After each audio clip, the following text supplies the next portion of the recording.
बिल्ली और चालाक चूहा। एक पुराने गांव में एक बड़ा सा अनाज का गोदाम था। उस गोदाम में बहुत सारे चूहे रहते थे। वे दिन रात अनाज खाते और इधर-उधर दौड़ते रहते थे। उसी गांव में एक चालाक बिल्ली भी रहती थी। उसका नाम काली था। काली का काम ही चूहों को पकड़ना था। हर दिन काली गोदाम के पास बैठती और मौका मिलते ही किसी न किसी चूहे को पकड़ लेती। धीरे धीरे चूहे बहुत डरने लगे। अब वे बाहर निकलने से भी घबराते थे। उसी गोदाम में एक छोटा लेकिन बहुत बुद्धिमान चूहा रहता था। उसका नाम चिंटू था। चिंटू बहुत तेज दिमाग का था। वह हमेशा सोच समझकर काम करता था। उसने देखा कि अगर ऐसे ही चलता रहा तो एक दिन सारे चूहे बिल्ली का शिकार बन जाएंगे। एक दिन चिंटू ने सभी चूहों को इकट्ठा किया और बोला, दोस्तों, हमें मिलकर कोई उपाय करना होगा, नहीं तो हम सब खतरे में हैं।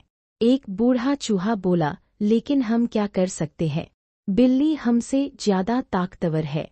चिंटू थोड़ा सोचकर बोला, ताकत से नहीं, हमें अपनी अक्ल से काम लेना होगा।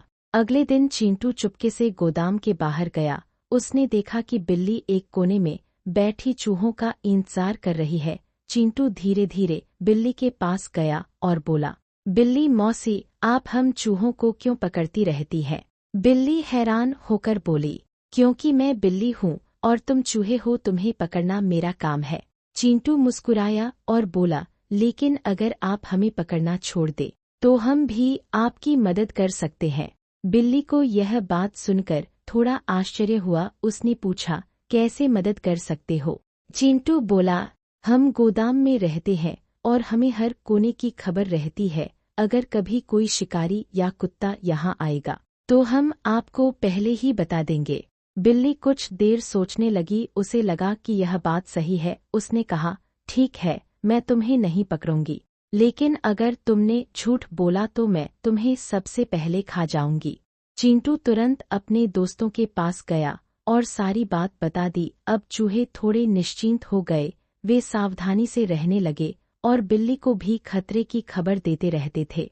एक दिन सच में गांव के कुछ कुत्ते गोदाम के पास आ गए। चूहों ने तुरंत बिल्ली को खबर दी। बिल्ली जल्दी से वहां से भाग गई और उसकी जान बच गई। उस दिन के बाद बिल्ली को समझ आ गया कि छोटे होने का मतलब कमजोर होना नहीं होता। अगर दिमाग तेज हो तो बड़ी मुश्किलें भी आसान हो जाती हैं।